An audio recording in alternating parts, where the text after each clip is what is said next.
자, 본격적인 이야기 나누기 전에 방송 시작 직전에 속보가 들어와 있습니다. 일본 아사히 TV가 보도한 내용인데요. 북한의 풍계리 핵실험장이 붕괴가 됐다라는 보도가 나오고 있습니다.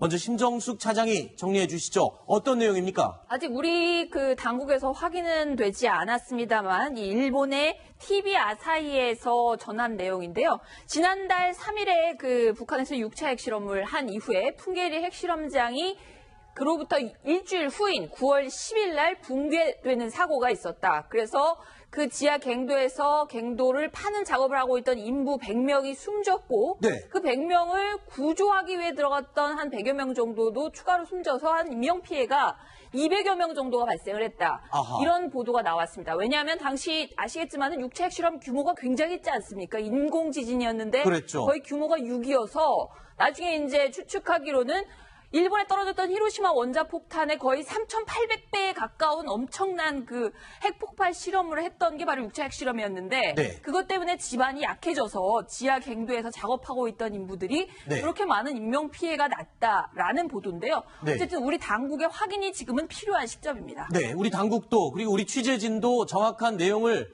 다시 확인하고 있습니다만 일단 아사히 TV의 이 보도 내용에 의하면은 지금 핵실험만을 위해서 파놓은 지하 갱도라고 하면 실험을 위해서 대비가 다 돼 있던 곳일 텐데 거기가 무너져 내려서 저렇게 사상자가 많이 발생했다는 것은 뒤집어 얘기하면 그만큼 6차 핵실험의 위력이 강력했다는 것을 의미하지 않습니까? 네, 맞습니다. 그 위력이 엄청났죠. 네. 북한이 9월 3일 날 수소폭탄 실험을 하고 며칠 후에 그 수소폭탄 실험을 경축하는 경축위원회가 있었지 않습니까? 네. 그 경축위원회장에서 그 당시에 핵폭탄을, 수소폭탄을 결합하는 모양도 보여줬고, 그다음에 산이 전체가 들렸다가 떨어지는 이렇게 흔들리는 모습도 보여줬는데, 그러니까 산 전체가 정상적일 수가 없는 겁니다. 아무리 철근 콘크리트 넣어가지고 이렇게 튼튼하게 만들었다 하더라도 산 전체가 들렸다 떨어졌기 때문에 사람이 들어가서 작업을 했다 그러면 사고 날 수밖에 없었는데, 지난 9월 3일에 폭발 실험을 한 다음에 9월 10일 날 사고 났다 그랬지 않습니까? 그때 우리 미국의 군사위성에서 그걸 작업하는 걸 찍어가지고 언론에 흘렀습니다. 북한이 현재 인부들을 동원해서 핵실험장에서 작업을 하고 있다라고 언론에 보도가 됐는데 그 당시에는 작업하는 것만 알았지 들어가서 사람 죽은 것은 항상 안 찍혔기 때문에 그때는 몰랐습니다. 알겠습니다. 자, 이제 저희가 준비한 첫 번째 이야기로 다시 돌아가 보겠습니다. 북한이 지난해 4월입니다. 이지스함, 우리 해군의 이지스함과 잠수함 설계도 등 우리 해군의 1급 군사 기밀을 해킹해서 훔친 것으로 드러났습니다. 유출된 자료에는 설계 도면뿐만 아니라 핵심 전투 체계 전략 내용까지 모두 포함이 된 것으로 알려지고 있습니다. 우리에게 어떤 심각한 위협이 될 수 있을지 짚어보겠습니다. 자, 이유종 기자. 언제 어떻게 1급 기밀이 유출이 된 겁니까? 간략하게 요약을 해주시죠. 네, 작년에 발생한 사건인데요. 우리나라의 군함과 잠수함은 대구 조선해양이 제작하고 있습니다. 그렇기 때문에 이 회사의 서버에는 그 설계도라든가 그다음에 전력 체계 같은 여러 정보들이 담겨 있습니다. 그런데 북한이 작년에 4월에 1차 해킹을 통해서 4만 건이 넘는 기밀 문서를 유출해 갔습니다. 여기에는요, 1급에서 3급 군사기밀에 해당되는 것이 60몇 건이나 있었고요. 이런 상황이 발생하자 군에서는 감사를 나섰는데 이 상황에서도 작년 8월에 북한이 2차 해킹을 시도하기도 했습니다. 자, 대표적으로 유출된 1급 군사 기밀들 아까 잠깐 언급했는데 설계도 어떤 우리 전략 자산들의 설계도가 나간 겁니까? 네, 잠수함 장보고 3입니다. 이 잠수함 장보고 3는 사거리 1000km 이상의 순항 미사일을 탑재할 수 있는 발사대가 장착되어 있는 것인데요. 여기와 관련된 설계도와 무기 체계에 대한 정보들이 담겨 있습니다. 또 이지스함 율곡 2함과 관련된 설계도 그리고 무기 체계도 유출이 됐는데 여기에는요, 북한 무기를 조기 식별하는 역할을 하고 있고 또 순항 대공 대잠 미사일을 이용해서 수중 해상을 공격하는 역할을 하는 그 함정과 관련된 서류가 유출됐습니다. 또 이뿐만 아니라 차기 호위함인 울산급에 대해 관련된 설계도도 유출이 됐고요. 수상함 구조함인 통영함 여기에 있는 설계도 그리고 건조 기술, 무기 체계, 시험 제안서, 평가 조례 등이 모두 다 빠져나갔습니다. 자, 심각한 부분은 여기에 있습니다. 여기에 유출된 설계 도면 중에 우리 해군의 잠수함 장보고 3 3,000톤급 잠수함의 설계도가 유출이 됐다는 것인데 사실 최근까지 북한이요 3,000톤급에 해당되는 심포급 신형 잠수함을 건조 중이라는 보도가 나갔었습니다. 그런데 예상보다 이 완성 속도가 아주 빨라질 것 같다라는 이야기도 함께 나왔었는데요. 최근 북한이 이 신형 잠수함 건조 속도가 빨라진 이유가 바로 우리에게서 훔쳐간 이 잠수함 설계도와도 관련이 없지 않은 것 같습니다. 왜냐하면 북한이 이 완성을 눈앞에 두고 있는 신형 잠수함이 바로 같은 3,000톤급이기 때문입니다. 그렇습니까? 네, 맞습니다. 북한이 신포에서 네. 3,000톤급 잠수함을 내년 9월 9일까지, 구구절까지는 만들라는 김정은 지시가 있었는데 네. 그걸 내년 초까지를 완성하겠다 그러고 지금 현재는 한 80% 완성이 되어 있습니다. 현재 북한이 어뢰도 발사하고 네. 그다음에 디젤 엔진 가지고 잠수함을 만들 수 있습니다만은 우리 그 잠수함은 디젤 잠수함으로서는 세계 최고 기술을 가지고 있거든요, 우리가요. 네. 그래서 아마도 북한이 이번에 그 설계함을 가지고 갔으면은 소음을 줄이는 그 기술, 그다음에 네. 스크루로 설계를 바꿔가지고 네.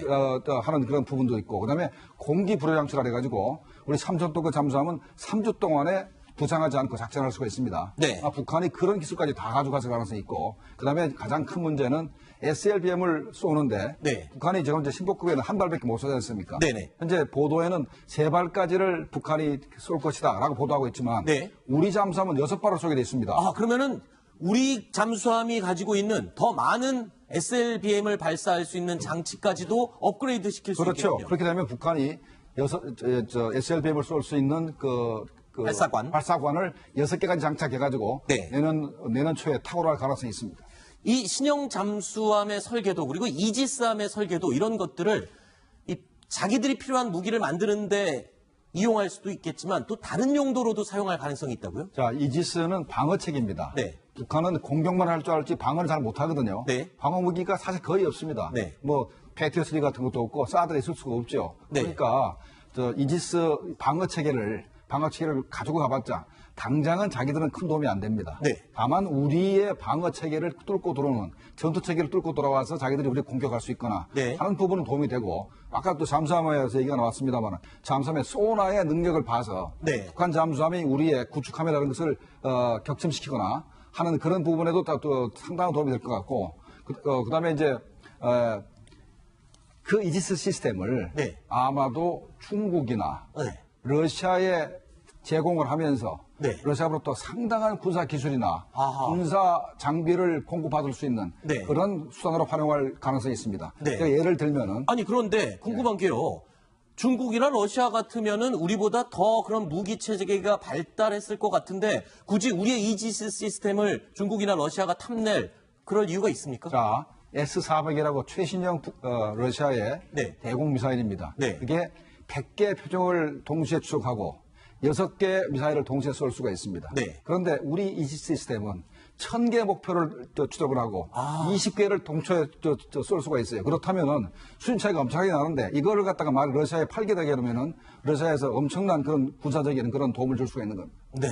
자, 지금 유출된 이 설계도면뿐만 아니라 우리 전략 체계 프로그램까지 다 지금 유출이 된 건데 그러니까 북한이 지금 우리를 공격할 때 가질 수 있는 그런 약점들, 우리의 약점들을 지금 파악했다는 거잖아요. 대표적인 게 어떤 약점들이 있습니까? 예를 들어서 이제 이지스 체계가 북한의 탄도미사일 탐지하는 거 아니겠습니까? 네. 탐지하고 그리고 요격하는 앞으로 우리가 SM3 같은 걸 탑재해서 탄도미사일 요격하고 그리고 여기에 또 순항미사일, 장거리 순항미사일이 돼 있어가지고 KMPR 즉 대량 응징 보복으로도 사용할 수 있는 즉 네. 우리 북한에 대한 킬체인 KMD 그리고 대량 응징 보복 이 모든 시스템에 다 기여하는 것이 이지스 시스템이에요. 네. 그걸 알고 있으면 맥락들을 다 알고 있으면 여기에 마디마디를 끊을 수 있는 네. 그런 것들 다 알고 있겠죠. 그리고 이제 이 이지스 하나가 독자적으로 작전하는 게 아니고 앞으로는 뭐 지상에는 사드, 패트리어트, 뭐 인공위성 모든 것이 연합 네트워크 작전을 할 텐데 네. 그걸 끊어버릴 수 있는 아하. 그런 이제 또 아킬레스건을 알 수가 있는 것인데 네. 그런데 이제 일단 이지스 체계 알고리즘을 지금 알게 된 거 아니겠습니까? 네. 그러면은 자기네들이 직접 이지스를 만들 수는 없다 하더라도 네. 여기에 급소가 어디다라는 걸 알 수 있겠죠. 아니, 우리의 이지스가 급소도 있습니까? 우리는 모르죠. 네. 그러나 그것을 가져가서 아. 저 북한 과학자들이 분석을 하면 여기가 급소구나 네. 라고 하는 또 이제 어쨌든 찾아내겠군요. 이지스 시스템이 소프트웨어로 구성되는 것이기 때문에 네. 예를 들어서 컴퓨터에 소프트웨어 다운시켜버리면 컴퓨터 무용지물 아니겠습니까? 네. 그래서 이 이지스 시스템의 소프트웨어를 다운시켜버릴 수 있는 아하. 그런 어떤 바이러스를 만약에 이지스에 침투시킬 수 있으면 네. 아주 유용하게 쓸 수 있겠죠. 신뢰가 있습니다. 그쪽 입장에서는 유용한 거고 우리에겐 치명적인. 치명적이죠. 우리는 뭐 사활이 걸린 문제인데 그게 네. 어떻게 가능하냐 할 수 있겠지만 2007년도에 일본 해상자위대 이지스함 내척이 있었는데 네. 거기에 실제로 일본 해상자위대 자위관이 그 음란물 동영상 있지 않습니까? 네. 그 USB를 부대에서 보려고 이지스함의 컴퓨터에 꽂았습니다. 그게 네. 바로 침투가 돼서 이지스 그 시스템 다 다운됐고요. 그 복구하는데 한 3년 걸렸습니다. 아하. 우리도 예를 들어서 요즘 뭐 랜섬웨어 이런 거 조건에 따라서 반응하는 바이러스 있지 않습니까? 네. 그걸 만약에 꽂아버리면은 예를 들어서 저기 탄도탄에다 해서 딱 교전을 해야 되는데 다운돼 버린다. 네. 우리 국가로서 치명적이죠. 자, 그렇다면 김정은 시장님 어떻습니까? 지금 일단 유출이 된 거는 됐다 치고요. 그러면 이거를 어떻게 대책을 세워야 될 거 아닙니까? 대책은 현재는 군사 무기 자체 시스템을 바꿀 수는 없습니다. 네. 그러니까 전투 체계는 바꿀 필요가 있는 거죠. 네. 전투 체계는 좀 바꿔서 북한의 아까 우리 신인균 대표가 얘기했듯이 우리의 작전 자체를 마디마디 끊어서 네. 우리를 차단할 수 있는 그런 가능성을 줄이는 필요가 있고 사례를 또 하나 들겠습니다. 네. 옛날 푸에블로 납북 사건이 있었지 않습니까? 네네. 그때 푸에블로에가 미국이 가진 첩보선에 전 세계 3개밖에 없는데 그중에 하나였는데 그때 그 북한이 푸에블로 몸뚱아리는 가지고 있지만은 거기에 암호 체계는 소련이 가지고 갔습니다. 네. 그래서 소련이 가지고 가서 알고리즘을 풀어가지고 1982년까지 한 14년 정도까지 미국의 모든 기밀을 이렇게 정탐을 했는데 그것을 알게 된 것은 82년 쯤에서 소련 간첩을 잡아서 그 간첩이 얘기를 해서 그때 알았는데 네. 현재 이지스도 마찬가지일 겁니다. 이게 네. 만약에 러시아로 넘어가게 된다면 아하. 미국의 무기 체계 자체를 바꿔야 되는 그런 엄청난 사건이 벌어질 수 있습니다. 그렇군요. 자, 지난해 4월에 있었던 대우 해양조선에 대한 북한의 해킹 사건. 자, 이 사건으로 우리의 장보고 3 3,000톤급 잠수함의 설계도는 물론이고 이지스함, 율곡 2함의 설계도까지 그리고 모든 전투 체계 프로그램까지 다 유출이 됐다라는 내용. 우리에겐 정말 치명적인 부분입니다. 빨리 이 허점들을 메꾸고 복구할 수 있는 그런 작업이 빨리 시급한 상황인 것 같습니다. 자, 여기까지 김종봉 실장님 얘기를 듣도록 하겠습니다. 오늘 말씀 고맙습니다. 자, 두 번째 이야기로 이어가겠습니다. 화면으로 확인해 보시죠. 일주일 후인 9월 10일 날 붕괴되는 사고가 있었다. 그래서 그 지하 갱도에서 갱도를 파는 작업을 하고 있던 인부 100명이 숨졌고 네. 그 100명을 구조하기 위해 들어갔던 한 100여 명 정도도 추가로 숨져서 한 인명피해가 200여 명 정도가 발생을 했다. 아하. 이런 보도가 나왔습니다. 왜냐하면 당시 아시겠지만 육체 핵실험 규모가 굉장히 있지 않습니까? 인공지진이었는데 그랬죠. 거의 규모가 6이어서 나중에 이제 추측하기로는 일본에 떨어졌던 히로시마 원자폭탄의 거의 3,800배에 가까운 엄청난 그 핵폭발 실험을 했던 게 바로 육체 핵실험이었는데 네. 그것 때문에 집안이 약해져서 지하 갱도에서 작업하고 있던 인부들이 네. 그렇게 많은 인명피해가 났다라는 보도인데요. 네. 어쨌든 우리 당국의 확인이 지금은 필요한 시점입니다. 네, 우리 당국도 그리고 우리 취재진도 정확한 내용을 다시 확인하고 있습니다만 일단 아사히 TV의 이 보도 내용에 의하면은 지금 핵실험만을 위해서 파놓은 지하 갱도라고 하면 실험을 위해서 대비가 다 돼 있던 곳일 텐데 거기가 무너져 내려서 저렇게 사상자가 많이 발생했다는 것은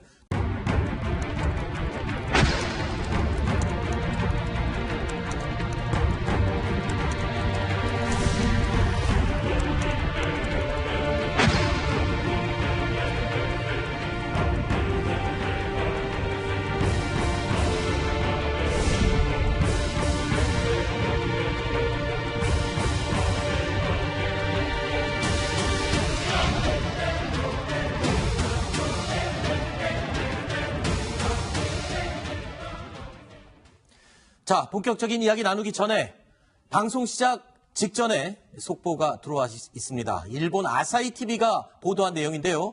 북한의 풍계리 핵실험장이 붕괴가 봉합됐다라는 보도가 나오고 있습니다. 먼저 심정숙 차장이 정리해 주시죠. 어떤 내용입니까? 아직 우리 그 당국에서 확인은 되지 않았습니다만 이 일본의 TV 아사히에서 전한 내용인데요. 지난달 3일에 그 북한에서 6차 핵실험을 한 이후에 풍계리 핵실험장이 그로부터 네, 이 상황에서도 작년 8월에 북한이 2차 해킹을 시도하기도 했습니다. 네. 자, 대표적으로 유출된 1급 군사 기밀들, 아까 잠깐 언급했는데 설계도 어떤 우리 전략 자산들의 설계도가 나간 겁니까? 네, 잠수함 장보고 3입니다. 이 잠수함 장보고 3는 사거리 1000km 이상의 순항 미사일을 탑재할 수 있는 발사대가 장착되어 있는 것인데요. 네. 여기와 관련된 설계도와 무기 체계에 대한 정보들이 담겨 있습니다. 네. 또 이지스함 율곡 2함과 관련된 설계도 그리고 무기 체계도 그 유출이 됐는데 여기에는요 북한 무기를 조기 식별하는 역할을 하고 있고 또 순항 대공 대잠 미사일을 이용해서 수중 해상을 공격하는 역할을 하는 그 함정과 관련된 서류가 유출됐습니다. 또 이뿐만 아니라 그 차기 호위함인 울산급에 대해 관련된 설계도도 유출이 됐고요. 수상함 구조함인 통영함 여기에 있는 설계도 그리고 건조기술, 무기체계, 시험 제안서입니다. 자, 이제 저희가 준비한 첫 번째 이야기로 다시 돌아가 보겠습니다. 북한이 지난해 4월입니다. 이지스함, 우리 해군의 이지스함과 잠수함 설계도 등 우리 해군의 1급 군사 기밀을 해킹해서 훔친 것으로 드러났습니다. 유출된 자료에는 설계 도면뿐만 아니라 핵심 전투 체계 전략 내용까지 모두 포함이 된 것으로 알려지고 있습니다. 우리에게 어떤 심각한 위협이 될 수 있을지 짚어보겠습니다. 자, 이유종 기자. 네. 언제 어떻게 1급 기밀이 유출이 된 겁니까? 간략하게 요약을 해주시죠. 네, 작년에 발생한 사건인데요. 우리나라의 군함과 잠수함은 대구 조선해양이 제작하고 있습니다. 네. 그렇기 때문에 이 회사의 서버에는 그 설계도라든가 그다음에 전력 체계 같은 여러 정보들이 담겨 있습니다. 그런데 북한이 작년에 4월에 1차 해킹을 통해서 4만 건이 넘는 기밀 문서를 유출해 갔습니다. 네. 여기에는요, 1급에서 3급 군사기밀에 해당되는 것이 60여 건이나 있었고요. 네. 이런 상황이 발생하자 군에서는 감사를 나섰는데 뒤집어 얘기하면 그만큼 6차 핵실험의 위력이 강력했다는 것을 의미하지 않습니까? 네, 맞습니다. 그 위력이 엄청났죠. 네. 북한이 9월 3일 날 수소폭탄 시험을 하고 며칠 후에 그 수소폭탄 시험을 그 경축하는 경축위원회가 있었지 않습니까? 네. 그 경축위원회장에서 그 당시에 그 핵폭탄을, 그 수소폭탄을 결합하는 모양도 보여줬고, 네. 그다음에 산이 전체가 들렸다가 떨어지는 이렇게 흔들리는 모습도 보여줬는데, 네. 그러니까 산 전체가 정상적일 수가 없는 겁니다. 네. 아무리 콘크리트 철근 콘크리트를 넣어가지고 이렇게 튼튼하게 만들었다 하더라도 산 전체가 들렸다 떨어졌기 때문에 네. 사람이 들어가서 작업을 했다 그러면 사고 날 수밖에 없었는데 네. 지난 9월 3일에 폭발 시험을 한 다음에 9월 10일 날 사고 났다 그랬지 않습니까? 그때 우리 미국의 군사위성에서 그걸 작업하는 걸 찍어가지고 언론에 흘렀습니다. 네. 북한이 현재 인부들을 동원해서 핵실험장에서 작업을 하고 있다라고 언론에 보도가 됐는데 네. 그 당시에는 작업하는 것만 알았지 들어가서 사람 죽은 것은 항상 안 찍혔기 때문에 네. 그때는 몰랐습니다. 알겠습니다.